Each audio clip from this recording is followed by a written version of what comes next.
betrayal. And you tell the story like it was simple. Like I was simple. 30 pieces of silver, that's what they say about me. But you'll never truly understand.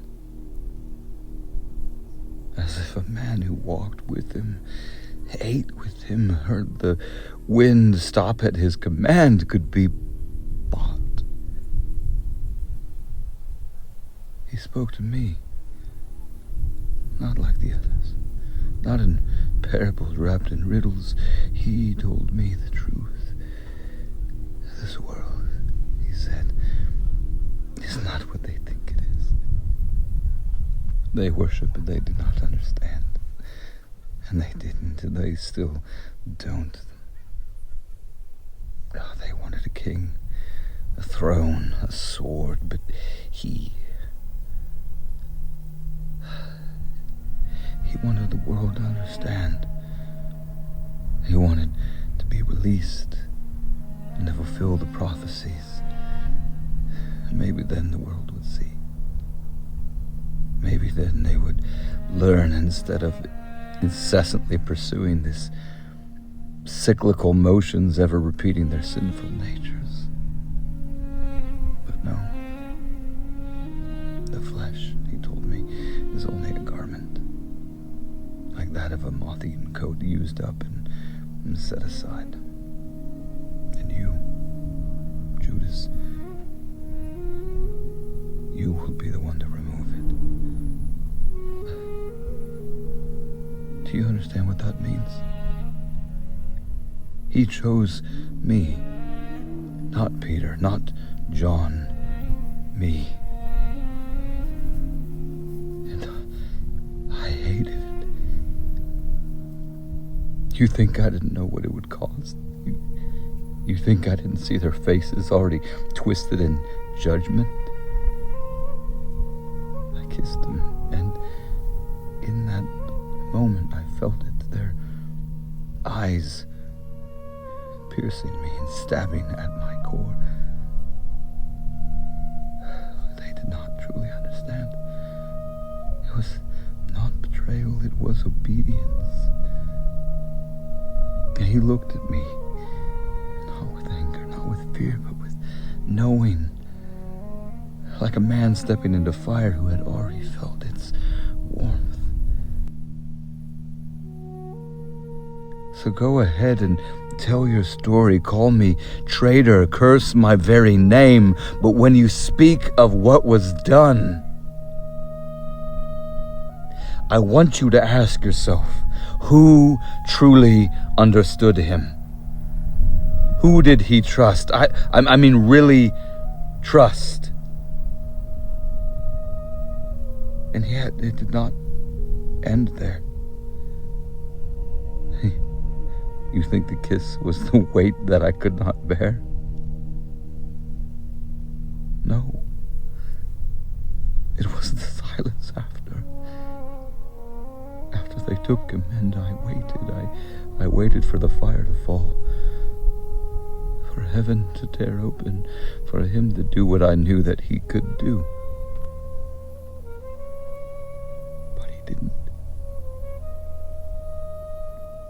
They struck him, and he didn't. They mocked him, and he didn't. They tore him open, and still nothing. I told myself, this is the plan. This is what he said. The flesh is a garment. Then why? Why does it look like he's suffering?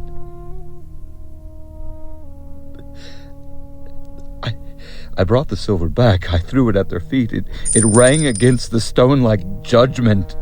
One piece at a time. I have sinned, I said.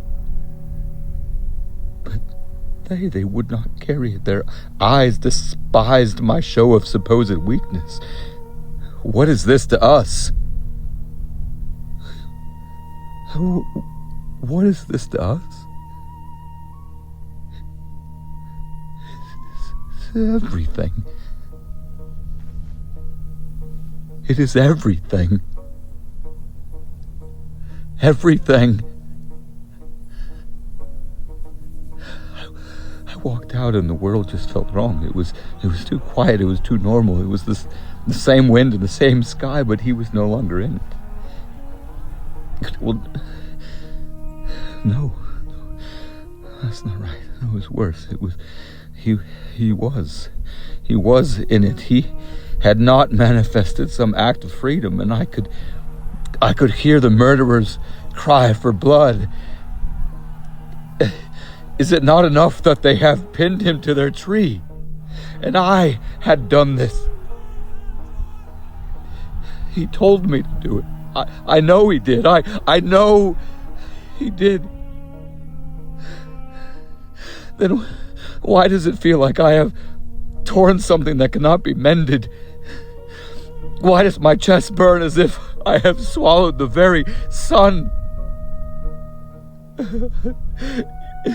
If this is obedience, then why does it feel like damnation? I can see his eyes every time I close mine. They're not angry, they're not condemning, but knowing. And that is so much worse. Because if he knew, then he knew this too. There is no place left for me among them. No place among these men, and no place before God. I have done what cannot be undone. And if he must rise, then I must fall. If he must be lifted up, then I will descend like a linen bundle bound with rope, a cursed gift to be remembered. When they speak of the name of Jesus, it is my name that they will know as the deceiver, when in fact I was.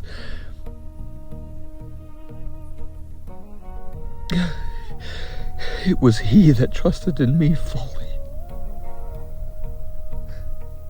Let this body, this garment be cast off as well. Rabbi,